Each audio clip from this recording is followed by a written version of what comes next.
Hello, once again. This is the Daily Dharma. My name's Deana. Thank you so much for joining us.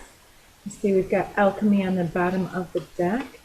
So although these are timeless readings, for the most part, I do want to go through a little bit of astrology here and there on these broadcasts, just to kind of tell you the backstory and a little bit more to the story than what is apparent through the cards. It's part of my channel, so it comes through in different varied ways. So looking at the astrology today, we have a couple of interesting things. The most interesting, I feel, is we've got some planets changing signs. We have Mars just pushing into Aryan territory, so from Pisces to Aries is a big jump in the zodiac. It's a culmination of one entire book. It's not a chapter. It's one stage of the Mars cycle is over. The other way that you can watch Mars is by looking at it returning to the spot that it occupied in your chart when you were born. So where was Mars when you were born? When Mars comes back to that point, you're having your Mars return. So this is like a zodiac return. So starting out in Aries, Mars rules Aries. And so it's the masculine within all of us moving from passive, contemplative, stagnancy and introspection and meditation, and moving into that impetus, motivation, and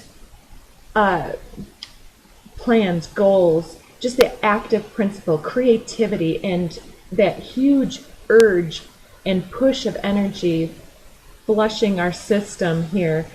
It's sometimes when we don't have all of our healing locked away, we can get triggered, and we can act out of the lower side of Mars. So it's always best to, if you have that feeling of frustration or impotence or aggravation, frustration, it's always great to try to channel that into something passionate, something proactively passionate, not aggressively passionate, unless it's like pounding a heavy bag, or, you know, I don't even think that screaming into a pillow is very constructive, but it has its time and place. It's better than, let's say, yelling at your kids or yelling at your spouse when what you really want is something different than confrontation.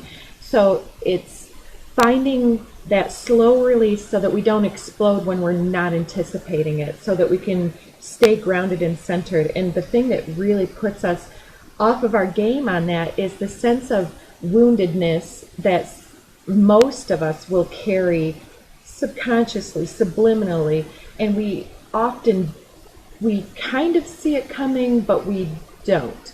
And so many of us will have, well, wherever your Chiron placement is from the time of your birth, that will put bearing on what your lifetime lesson is. But collectively, right now, Chiron is in mid-Aries, right in the middle at 15 degrees-ish.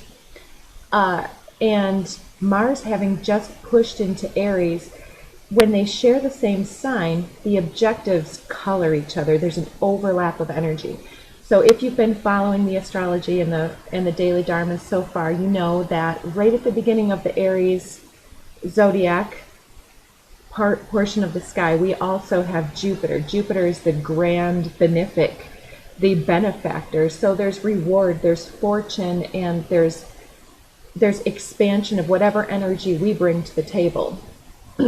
So if you've been resting and contemplating and cleansing and clearing out all of your heavy baggage, then you're going to be further ahead than somebody who's been ignoring and avoiding and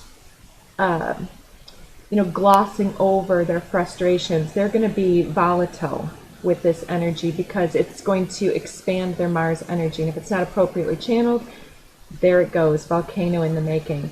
Anything suppressed, repressed, or any power control dynamics that people are looking at and contending with will possibly come out.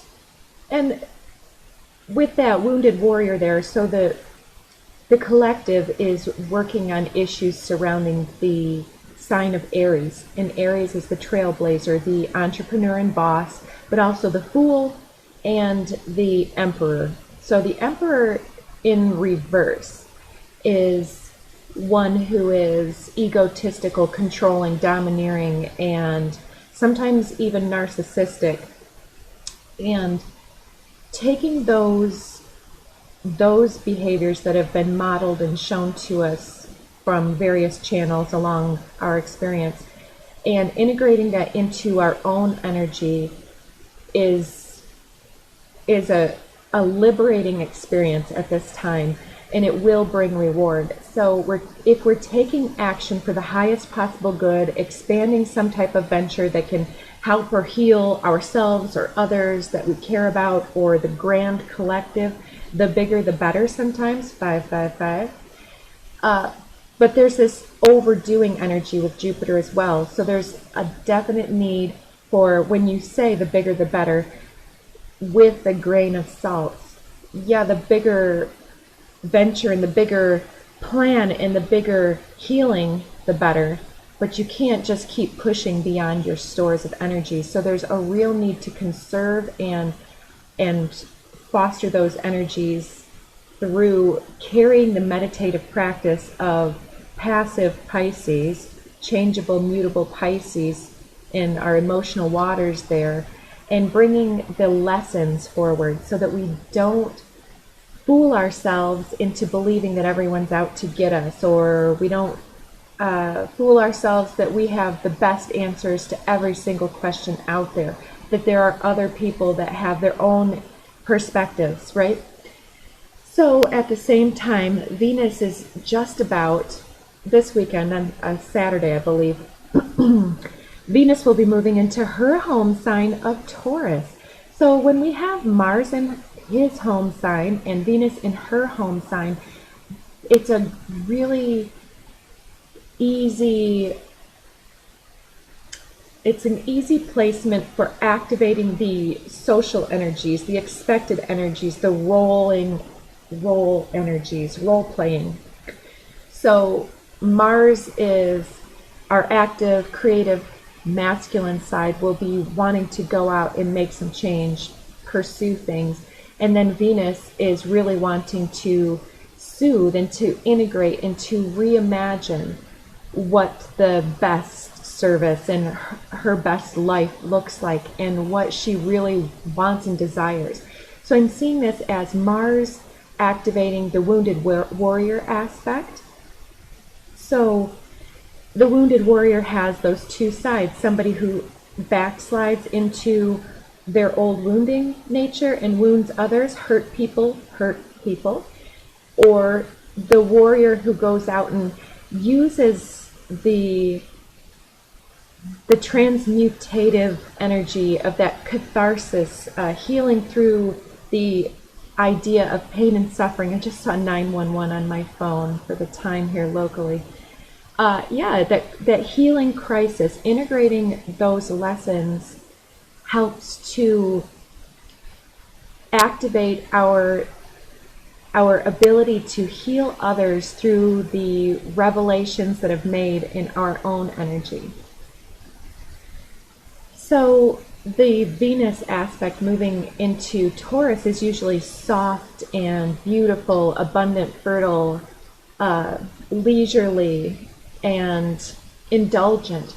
But we've also, in that sign, sharing energy, we have Uranus, the revolutionary, detached, and somebody who goes their own way, independent and autonomous, with the north node of destiny, reaching beyond comfort zones into our highest expression. So moving beyond indulgences and into, what does it take to make me happy? What do I have to do for myself? How do I have to adjust my schedule? How do I have to balance out the needs of others with my path and my ambitions? Ambitions is huge here with that North Node in Uranus. It's like break away from your comfort zone, break away from the role play of sweet and people-pleasing Venusian, please me because I pleased you type of intermingled energies, and I'm seeing this as a Lilith type of an aspect where we're advocating for our own autonomy, which has been a big theme coming up, especially with the masculine healing very deeply and becoming a warrior for the highest possible good, taking action for others and not just selfish purposes, while Venus is contrasting, taking her normal mode of operation of the gentle flow and saying, well, I'm not just going to flow to the path of least resistance. I'm going to save up my energies from going into this indulgence, and I'm going to save my money instead for something that I really want. I'm going to save up my money for the thing that will last longer or give me more options, more benefits. I'm not going to just spend my energy because I can just, be happy and indulgent. So the two are working very, very nicely together, and coming up on the 30th of May, 2022 at 11:11, we have the sun and the moon connecting in the sign of Gemini, the sign of the lovers and the twins, Castor and Pollux. And it's seeing the other through the eyes of the self, and perhaps or perhaps not noticing that we're projecting our own awareness. We're coloring our perception of other people by our ideas of self and ideas of how others have operated in our experience. So it's an interesting one, just past the ecliptic portal, where we've had to close out many old fixations and cycles and habits and patterns that became very apparently not in our highest, for our highest good or for the highest good of others. There's been ego disillusionment and people having to bend more than they probably felt comfortable, or feeling more vulnerable, or chaotic situations that just begged us to change something drastically or shift some type of approach so that things can start moving forward again. And here it comes. So anything else that wants to come through? Saturn is squaring with Venus, which is a troublesome aspect for Venus. So she may be needing a little bit of extra space to explore her unique sensuality and sense of self.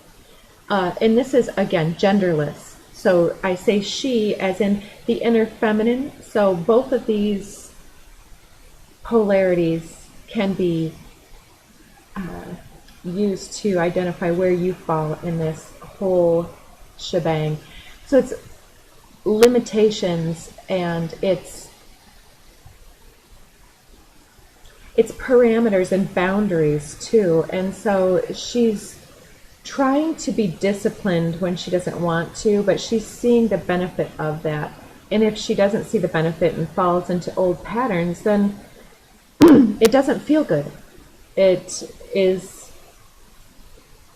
not as rewarding. It doesn't provide the instant gratification. And so there's a big push to evolve and progress in our soul's evolution.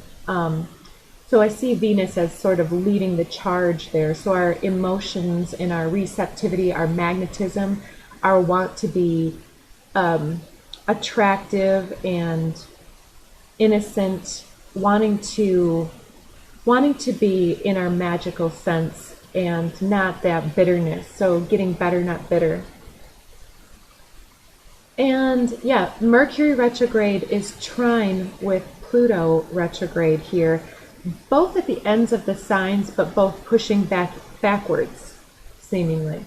So Mercury has just pushed back into late Taurus, sitting just around the 26th degree, and Pluto, of course, it's just about stationary when it's going retrograde at this point, and it's right around the 29th degree.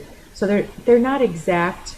Mercury's moving away from that connection, but it's still coloring things. There's still the opportunity for transforming misunderstandings or for creating very triggering misunderstandings.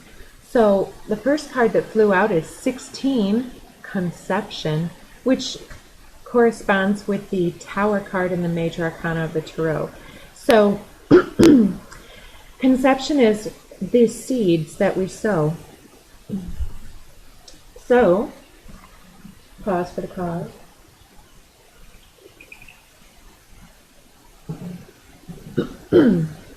So, this always happens when I start recording. The frequency of conception invites us to bring our consciousness to our origin, the place where everything in creation begins. It helps us to remember the infinite potential and possibilities of this space in what we can manifest through our own focused awareness and intention. So this seems like Saturn putting the pressure on Venus to feel deeply into our motivations and our inclinations, our motives. Motives is more of a Mars thing. And you know, Mars and Venus are very close to semi-sextile. Mars is around 4 degrees and Venus at 2 degrees. And these are the placements around the time of the upcoming new moon. I didn't say that at the beginning.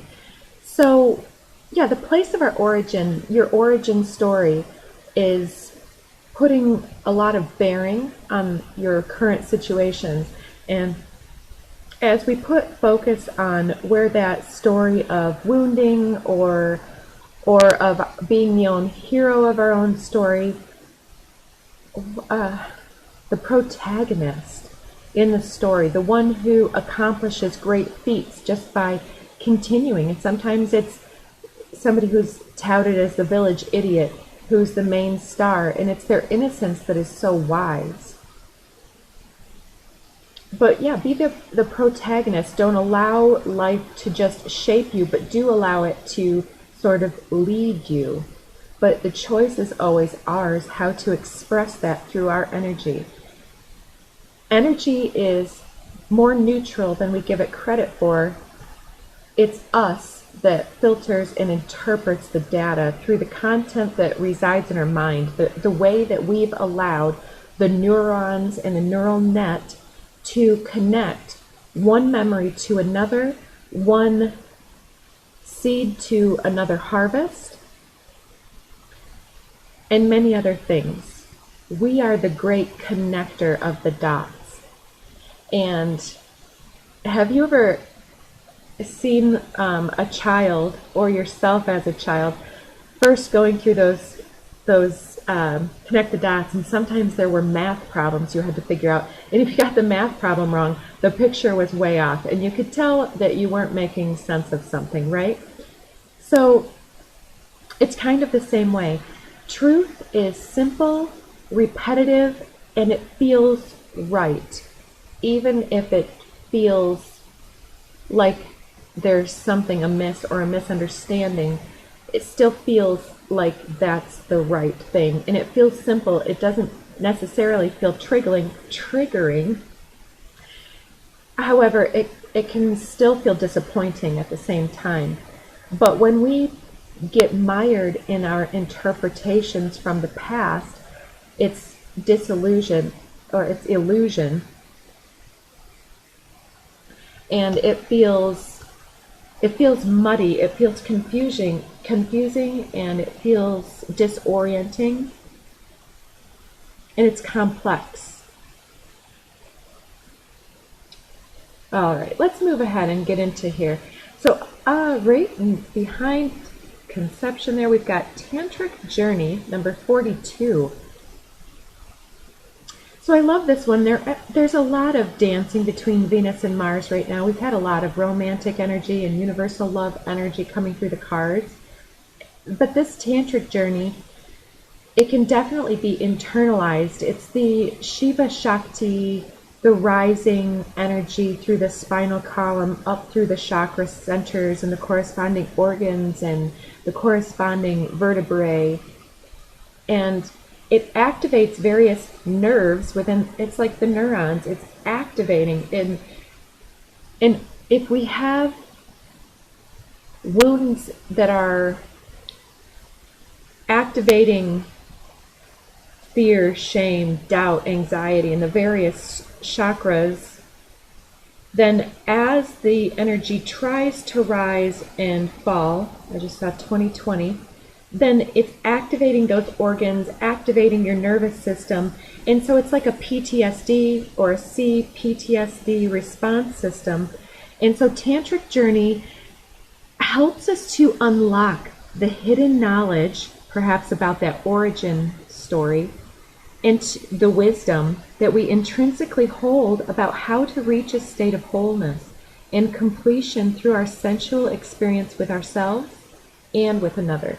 So it's the internal chemistry that happens between mind, body, spirit, energy, vibration, outer and external stimulation coming through our senses and our sensibilities, our sensitivities. And one person might feel complimented by a comment where another person feels objectified. And so it's the way that we internalize, the way that we interpret, the person who's saying it, the way that they're saying it. And it's up to us to teach others how to treat us. Sometimes that can be through a simple look, or it can be through that southern belle of, oh, that sounds real nice, but I don't really appreciate the way that you said that. So let's just not go there in the future. However it comes out for you. But you don't have to annihilate somebody. You don't have to say, oh, as if, right? That whole cliquey girl or aloof person. You don't have to go ghost on somebody. You can express yourself very clearly and concisely. And this is very empowering to your sense of wounded nature. Not all individuals are the way that you are afraid of. With this feminine in the Lilith energy, whether you're masculine or feminine, there's this definite what am I seeing? It's like that demonized feminine, or the stereotypical player guy vibe is the fear that's out there, because we're letting go of fears, and so they're present again in our energy field as they're being shaken loose from those old memories and old origin stories and new interpretations. As we're shaking free and reimagining and reperceiving things in a different way, those things are present in our energy field, so that when we encounter those energies again, as we act in a new way, we reframe the past because of our orientation to that energy. I hope that makes sense. So if you felt powerless in the past and objectified or ghosted or whatever your thing was, abandoned by a parent figure, rejected or ignored, or the loss of a loved one or somebody very significant in your life, all of these things can create experiences, and then when we face that again, if we respond in a different way, let's just take that objectification, and then we set that boundary, and then we see that person is like, oh, I respect your words. Or if they don't, and then we put a bigger boundary and we push them back further, and we go the other direction and don't contend with that energy any longer. It's like now we see that we had the power in the past, but we didn't know that we held the power the whole time. And you cannot beat yourself up for being a child and being subjected to atrocities and not having the power or the permission to stand up and advocate for yourself. You didn't have the physical power to stand up against somebody who is bigger or stronger, perhaps, or you didn't have the self-respect and self-concept built up to understand that you could call somebody's bluff when they were lying to you about who and what you were, right? So this is all part of this tantric journey, and when we get right with ourselves, that experience can come through in the very deep meditative astral shamanic journeying that we do within our own field as we expand that self-love and that acceptance of all that we are. That ecstasy, that ecstatic release of fear and shame and doubt gives way to enormous illumination, this glorious basking in this glow of just pure divinity. And this is something that we can all unlock as we're not afraid any longer to courageously look back on the past and just remember things not in a false way, but in a different frame of reference. Sometimes there's no sense that can be made out of pain. But as you get right with yourself, you can also unlock this experience with others that are at the same time, place, and vibration as you, sharing those experiences on an intimate, bonding emotional level, vibrational level, where you can connect through time and space and literally feel each other. And you can ask somebody to call you and then your phone will ring. You'll talk about them and your phone will ring because of the connection. And then as you reveal your innermost selves to each other, this sensuality of that experience, the way that you feel, the way that you express, the things, and as you see them, your morals and your philosophies come through, and they also unlock the other person's expanding knowledge, their expansion process. As they identify and resonate with others, the two of you become, or multiples, right, in a group process, become much more compassionate and empathetic with each other, and hopefully thereby with yourselves, because you see how others have been contending with the same types of themes but expressed so differently, that now you can look at this one person who projected their shame at you when really they were just feeling ashamed of themselves and they thought it was you, but then you adapted and you took it into yourself as that empathic sponge. But it's time to wring out that sponge and get rid of that BS. Merkaba, I was feeling this definitely with Tantric Journey, with that astral, and it's that expanded energetic field that surrounds us, protecting us, deflecting those things, because we no longer resonate with our low self-value or disrespect of self.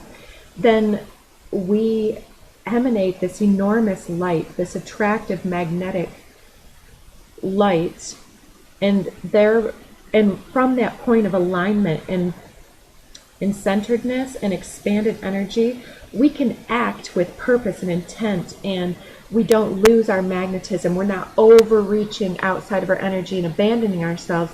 When we have that magnetism on lock, then our electrical impulses are like, ooh, shiny. I just want to just touch that fabric. I want to smell that flower. Ooh, I want to talk to that very interesting individual, or whatever it is that you want to do. I want to put in for that awesome opportunity. I want to put in for that vacation time and go someplace amazing. I want to manifest something without feeling fear or shame about money. It's all possible. The frequency of Merkaba supports our ability to use our consciousness to traverse into other layers of reality and dimensions, which includes time and space, going backwards into our past and picking that up and reframing and recalibrating ourselves in the present, which then puts us in alignment and creates our future from that point. And it includes telepathy and other things like that, like we're talking about in astral travel, shamanic journeying through to heal yourself. It activates our access to our Akashic inheritance as well, merging the totality of our experiences into our present to serve our highest purposes. We've already talked about most of that as well, but Akashic inheritance is like, it's talking about the nodes of the moon and how the more centered, aligned, and expanded we are, we're tapped into that divinity, that basking in that ecstatic glow, and we can bring that into our day-to-day life. And when we're tapped into that zone, our destiny and our journey from the past and the future, it's showing itself to us, and in more of a neutral type of a way, like you are not the experiences that happened to you. You are the accumulated choices and manifestation of excellence in your life, and you're moving forward at all times. So invest in your highest. Your Akashic inheritance is like your value on the spiritual planes, 3113, is it's showing you perhaps past life influences, how they present bearing on the current situation, and what they mean for your destiny, your purpose, and your mission, unlocking your soul alchemy. You are an activator as well. Communication 14 coming out next. The frequency of communication supports our ability to exchange information in many different forms, such as telepathy and shamanic journeying, like we were talking about. Yes, in many different forms. It reminds us to run every piece of information, both incoming and outgoing, through our heart, the center of our truth, to stay in the flow of source and balanced exchange, not overextending, not people-pleasing, but honoring yourself, honoring your rhythms of needing, allowing the rhythms under the deck here. Invites us to open to whatever comes our way without judgment, without opinion, without fear, and without resistance. When we allow, the universe becomes our partner in the wondrous dance of existence and expansion. How well do these all work together? There's definitely some type of telepathic communication, channeling, mediumship coming through for you in some type of a way.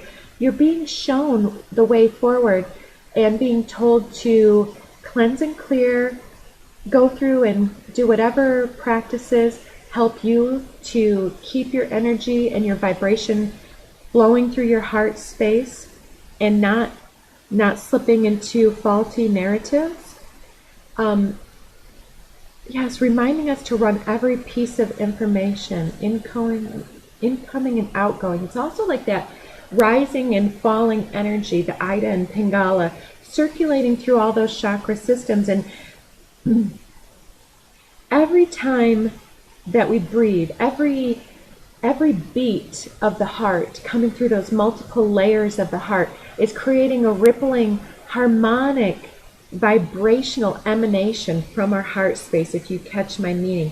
It's like when you throw the pebble into the water and the ripples come forward. It's the same way when the inner layer of the heart activates the second and the third and the fourth and fifth and sixth, seventh layers of variation-oriented strands or different like grid work of musculature within the heart space. All of these creating some type of a vibrational essence within your own soul in its current materialization. However, that has become along this journey. As that soul emanates through this, it's like your Akashic inheritance, your past, present, future timelines, all blending into one, emanating through your heart space, saying, I deserve more than the 9 to 5, unless it's something that's gratifying, right? I deserve to relax and to balance my life, to balance my needs with that of another. And every time that there's a rise and a fall, every time that there's a beat emanating from that harmonic soul essence, it's resolving through contrast, it's creating beauty and harmonics, and it's creating this musical orchestra, I'm hearing Mr. Holland's opus. It was like his life's legacy to create this musical piece. And that's all I remember about that story, besides that main actor. I remember his face and name, but that's all I remember. I don't know if that's something that matters or has meaning for you. But it's allowing this communication to show us the way forward, allowing our inner value to speak volumes to us about what we're here for, what we want, how we are, and who we are. Having the courage to step into life. It's this lifetime, the trials and tribulations of this life have created the perfect storm to unlock our courage to step into life from this disowning of the self. Root girl, look at this sad inner child folded in unto themselves, fearing, alone, burning with passion and with anxiety and angst, left alone, right? And it's okay, the initial injury happened a long time ago, perhaps for some of you, when you were a child or from the family dynamic. But then every time that we relive that experience, every time we allow that same individual, even if they come through multiple phases and times and spaces and opportunities, every time we allow that energy to show itself to us and wound us again, we are choosing to let that same energy fool us and push us off balance. Know what is true about you. Have the courage to step into your life boldly, to advocate for your autonomy, to integrate and reimagine what that meant to you. People that hurt people are miserable, they're hateful, they're hurtful, but it's because they are also hurting. They don't want to be miserable. Nobody wants to be miserable, but they've convinced themselves that you are the problem.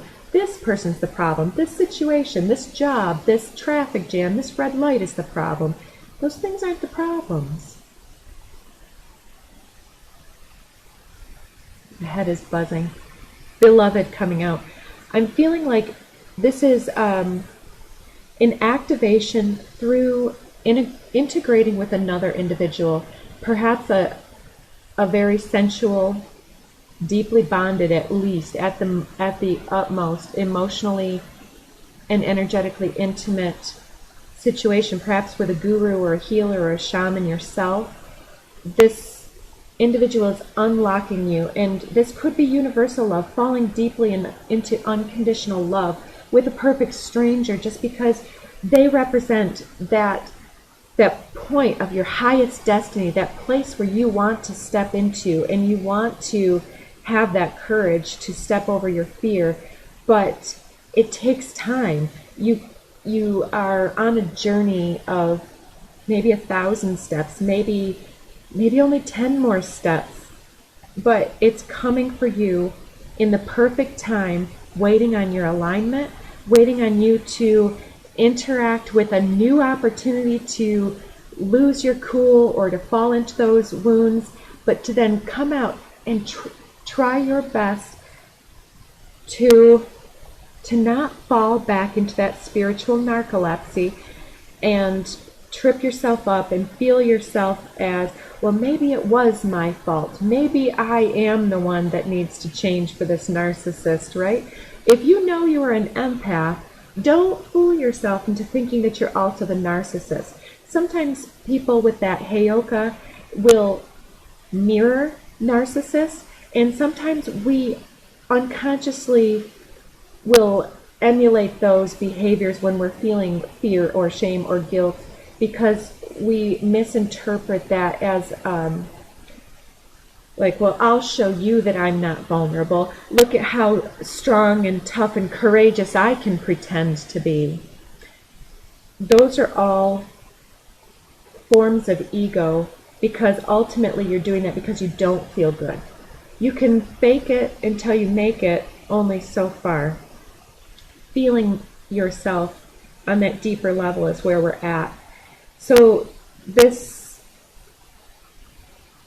you need to see through the lies, and when those lies come to you, and let's say that you've always had body images, and some kind of a tragic narcissistic exchange happens where somebody's like, oh, that outfit looks a little bit bad, I don't know, maybe you should wear a longer shirt because your hips kind of look like they're, what? Are you serious? Don't take that. Or those that would attack your mind because they don't feel smart and they're threatened by your intelligence, saying, oh, well, your decision to say this and that, I can tell that you don't know what you're talking about, or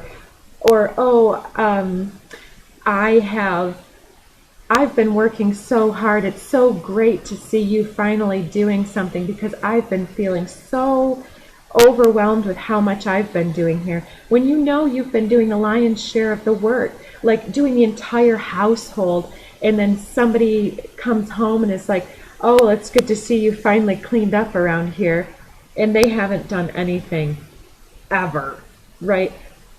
Don't fall for it. Don't fall for it. Yes, I'm going to stop giving advice.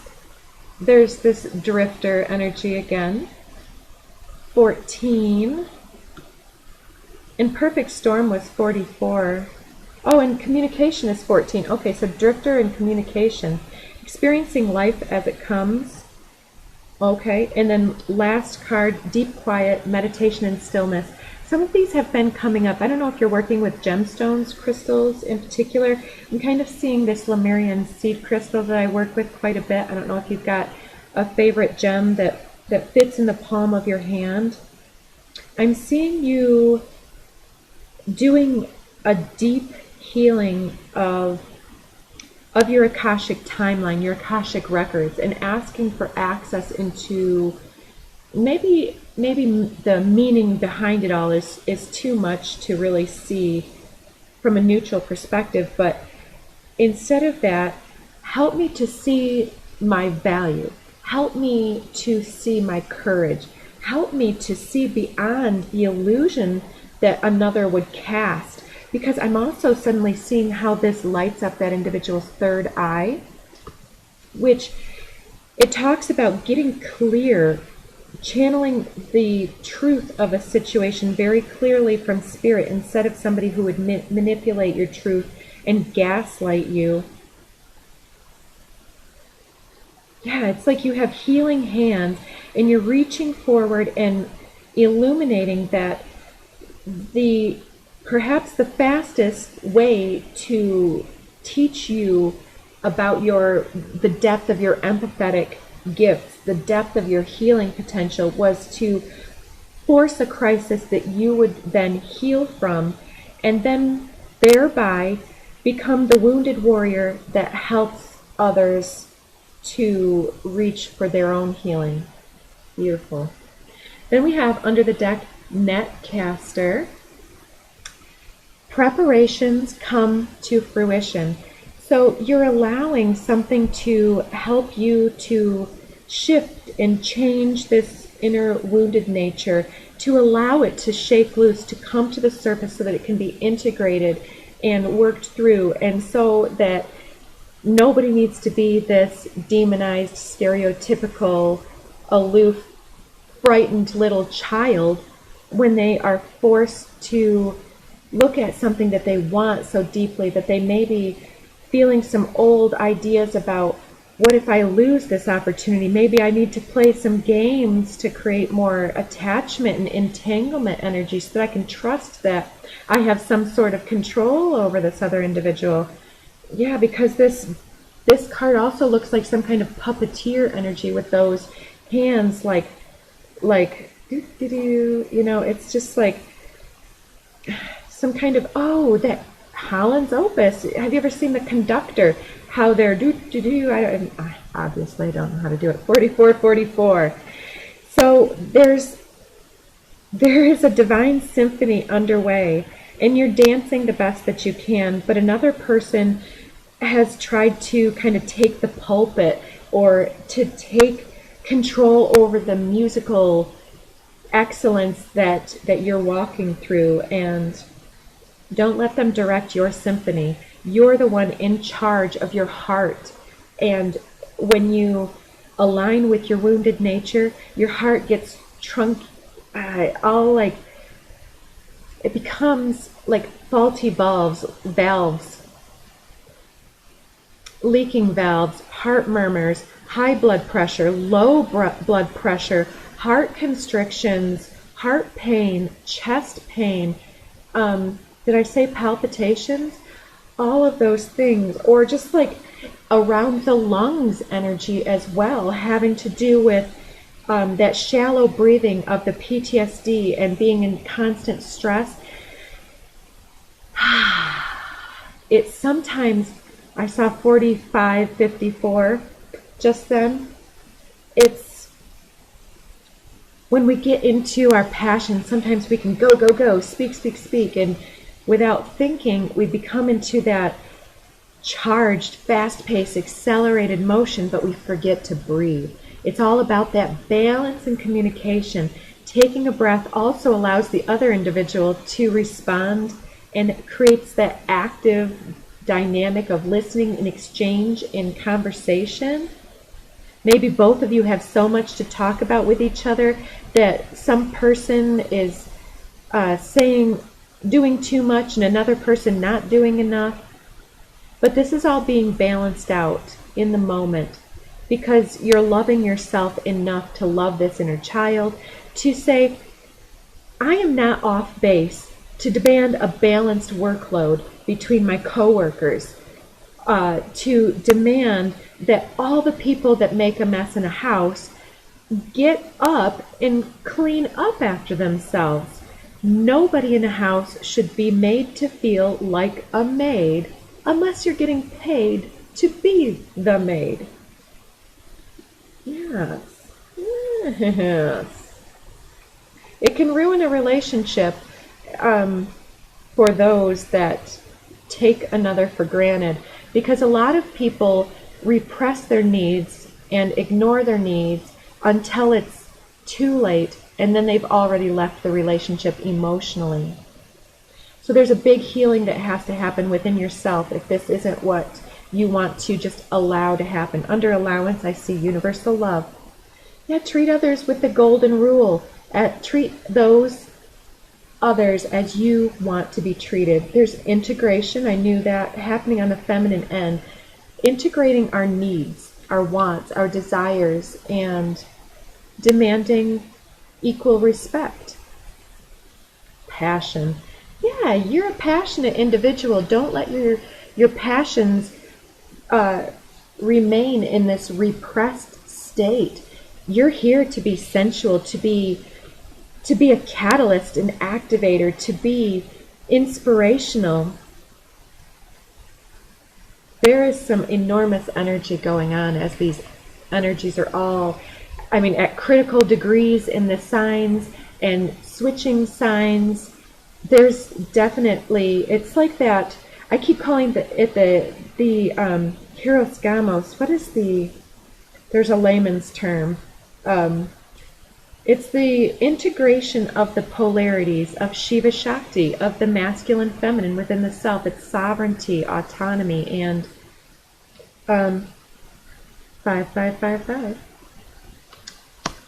Changing the way that we conceive reality. Instead of thinking crappy thoughts about ourselves and others all day long, even if we feel on some type of a level that they deserve it, it's not for us to be the judge and jury for anyone else, because all that does is keep us resonating with that old cycle.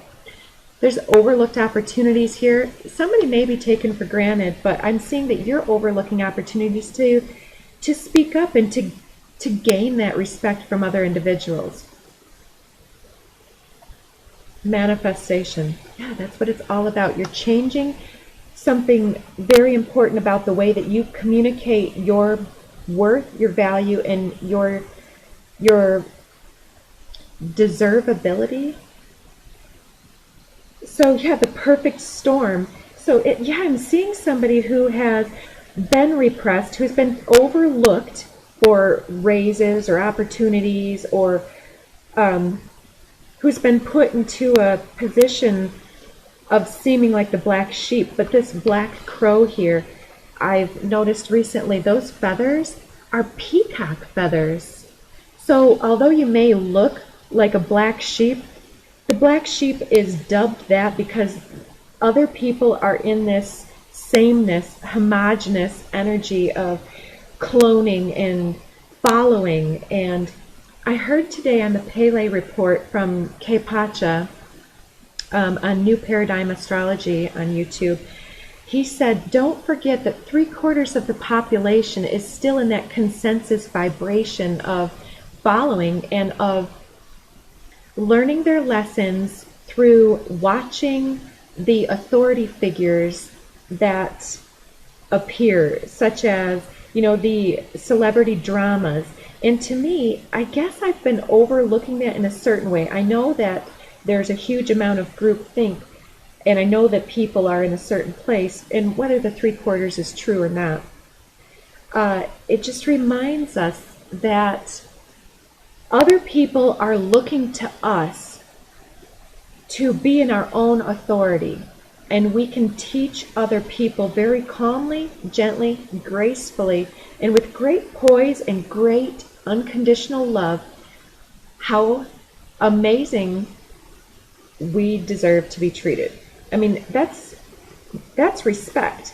And I believe that everyone should be treated with some semblance of respect, even those people that we feel are disrespectful.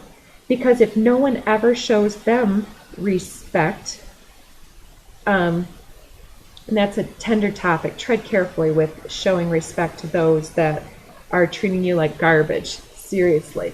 Definitely pick up your value on that one.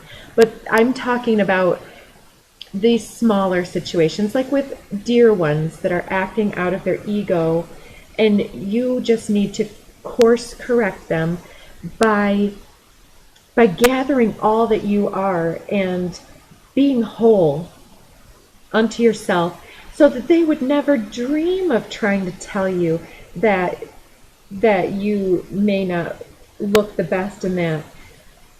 Somebody should be like, oh man, I love the way your hips look in that outfit. If they're that person in your life, you deserve somebody that likes those curves, if that's your deal. And if you're on the other end of the spectrum, maybe you're part of the itty bitty committee. That's all good too. Body shaming is a way to manipulate and control somebody by diminishing their self-image. Same thing with talking down to people or subtly lying to people. It's not okay, and don't allow even the smallest child to be this way. A young male, maybe somebody was coddled all along. Does this align with your highest path? If this is somebody in your household that you are married to or something, and they're immature and changeable and overlooking you and manifesting with their lowest vibration, gather up all that you are, and you need to take a break and get some perspective to find out what is the way forward. Maybe some type of demand that this individual look at their opportunities and choices, and asking this individual to get some type of therapy. Or, I don't like the double option close very much. But it's all about that Saturn Venus. It's like Venus putting her foot down. I've absolutely had it. I'm not tolerating this, and I'm going to allow my sense of righteousness to push me forward. Patience, not yet. Allow the unfolding. I wasn't at my best learning lessons. And I'm hearing too that if you are initiating a gentle confrontation, there's always, my guest is here, honey gets more flies than does vinegar, right? So leading with that compliment, leading with your own accountability. I understand that I've allowed you to do this and that and to say this and that, but every time it puts me into this terrible self-image, awful sense of self, and I'm not going to do it anymore. I demand respect, and that's that. Music reminds me. Maybe you need to do some music therapy or share some music amongst each other. I need stability, best friend and lover, partners. Somebody grounded, stable, secure that helps me encourage the feeling of safety and security and beauty. This may have to do with somebody with light features, eyes, hair, or complexion, maybe a Libra. There's definitely a sense of shame or guilt blocking the sacral chakra here. So get yourself out of those energies if you can. Yes, so all right, I'll close today. Actually, let's forego the Tao, and I will get you some notes from the universe because these are so light and fluffy and fun. You might not know it now, but you will. What would love do? Right. All there is to love has been there all along. When you begin to find love in people and places where you haven't found it before, it's always because you've grown. You so rock the universe. Prepare to be astounded. Send them love. Wish them peace. See them happy. Everyone always, forever. And prepare to be astounded. P.S. Oh man, and will you ever become a big-time manifester? Yeah, you're stepping into your destiny, so get ready. Here it comes. I hope that helps. And if this resonated, please do share, like, comment, subscribe, however you're inclined to help and support the growth of the channel and help the message to get out to those that need to hear it. So wishing you well, take care, talk to you again soon.